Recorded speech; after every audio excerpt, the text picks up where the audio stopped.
DJ Onkesh DJ Rohit Rohit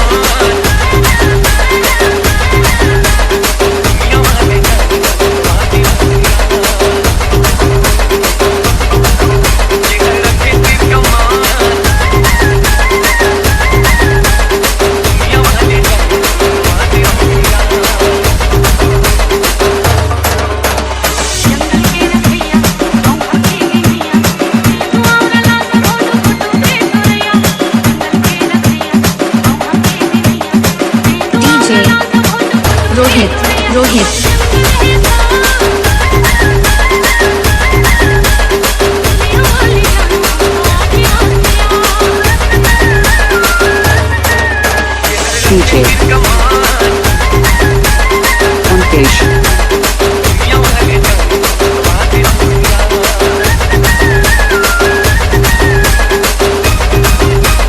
जी हाँ, मैं हूँ खलनायक।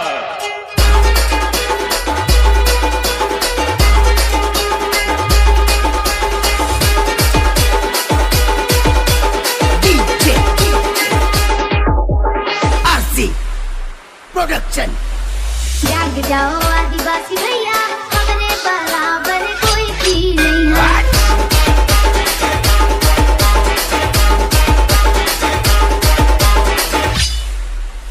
मालिक हैं हम उस देश के भैया, फिर काहे डूब रही हमारी नैया। DJ Rohit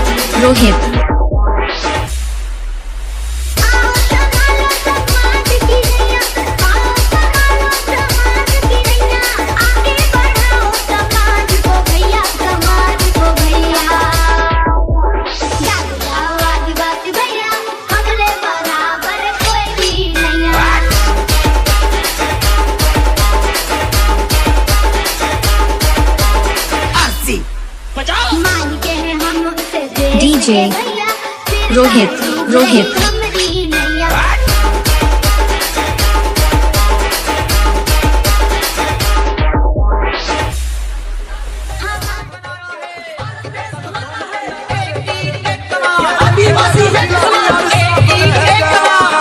अखबार वालों ने अखबार में एक बात लगा दी, आदिवासी के छोरे ने आग लगा दी।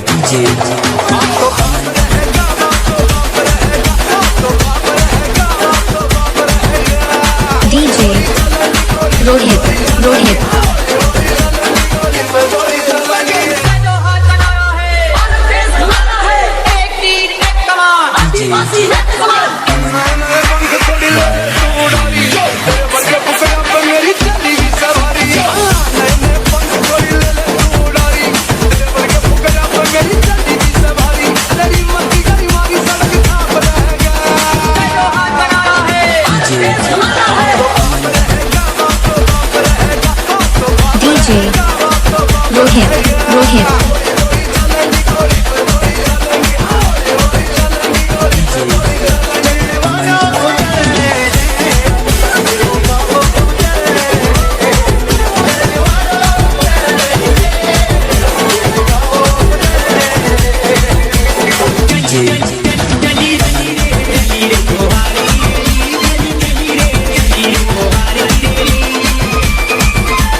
DJ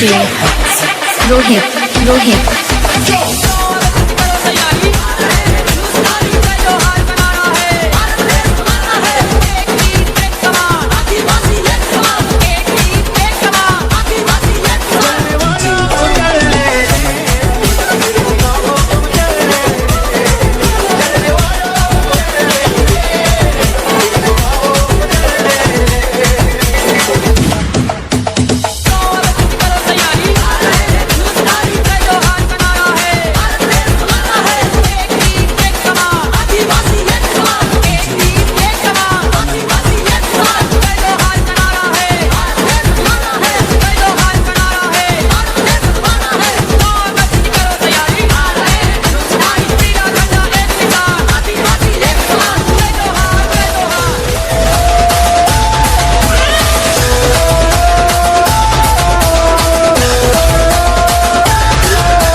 रोहित लेवल का फर्क है मेरे भाई। तुम आते हो एरो गेरो में और हम आदिवासी आते हैं शहरों में।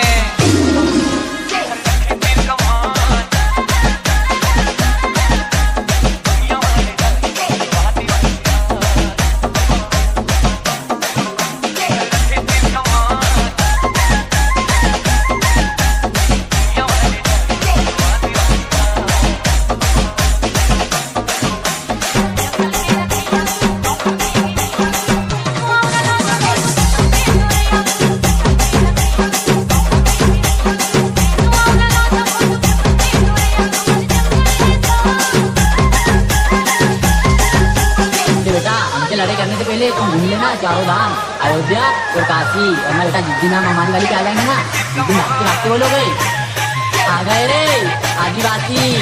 हाँ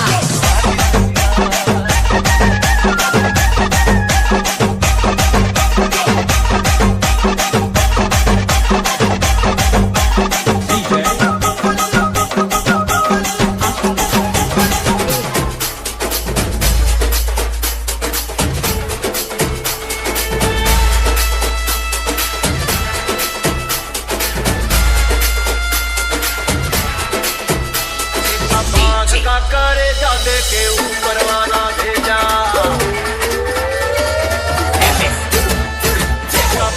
का करे जादे के ऊपर वाला भेजा काई ढेरवाई गुनहगार सगरिया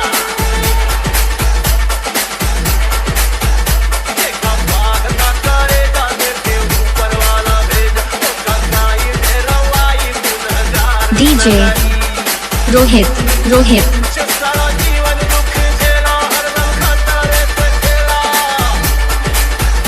सारा जीवन दुख झेला हरदम खाता रे खेला अपन रूप के दिखाए अचार नगरी ओ जीता पास का करे जाते के ऊपर वाला भेजा ओ काई ढेरवाई गुनहगार नगरिया वाला रूप के दिखाए जिसको आना है वो आए वाला रूप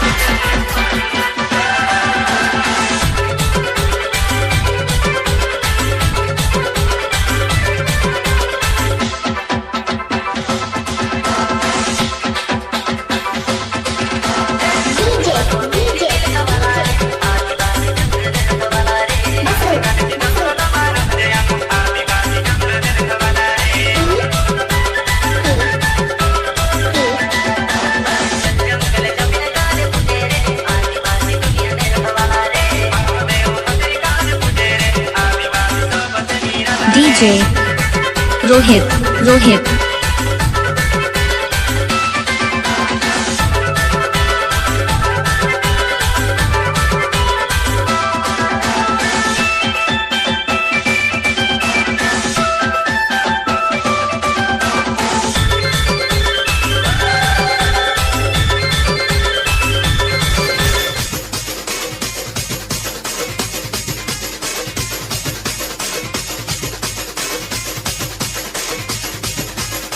डीजे मेरी साथी से मुझे कमजोर समझते हैं। तुम्हें अभी असली कहानी देखना बाकी है और मेरी साथी से मुझे जज करते हो ना, बेटा एंड वॉच बाकी उड़ाना भी बाकी है। रोहित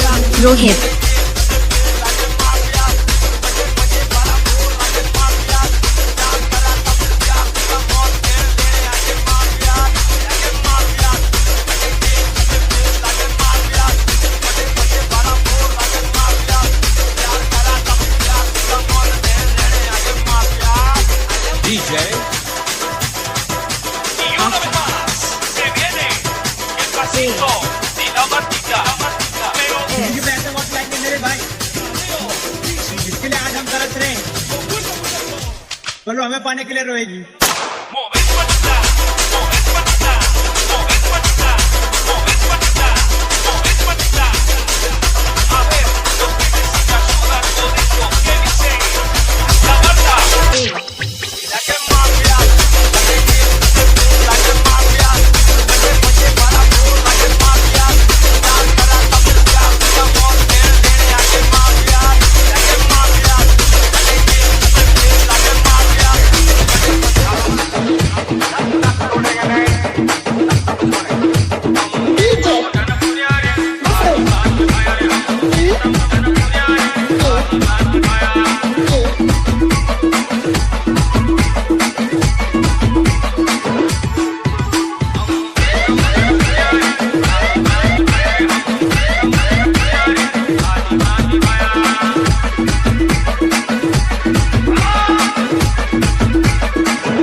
DJ रोहित रोहित वीडियो बनाओ, कोई जवाब देने वाला नहीं था ना। अभी तुम्हारा बाप इधर आ गया तुम्हारे को रिप्लाई देने के लिए।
DJ Rohit Rohit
DJ Rohit Rohit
DJ Rohit Rohit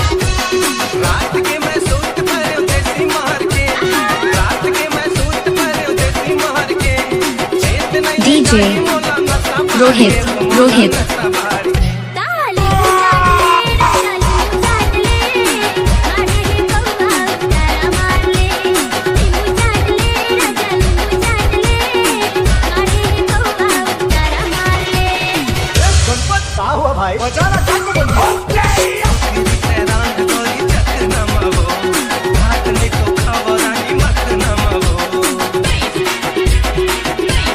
क्या बोल रहे हैं हैरान गोरी चक नमवो राहुल तो खावो मैं तो मत नमवो इसे समझावा तोला छोड़ कर ले आर माया दे एम दारू पी के लाइसेंस दे हमर सरकार दारू पी के लाइसेंस दे हमर सरकार जी भर के पियन देना हवे रे जुगाड़ पगली हवे रे जुगाड़ कुछ भी बोलते हैं।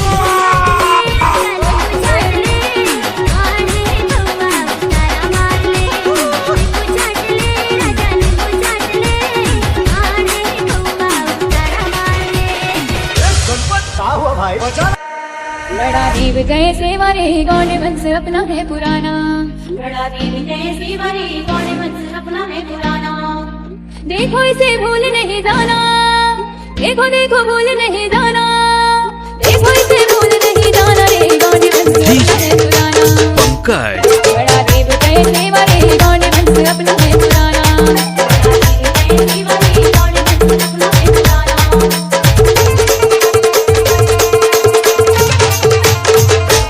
मेरे दिल से अर्ज निभाया समझ रही जब तक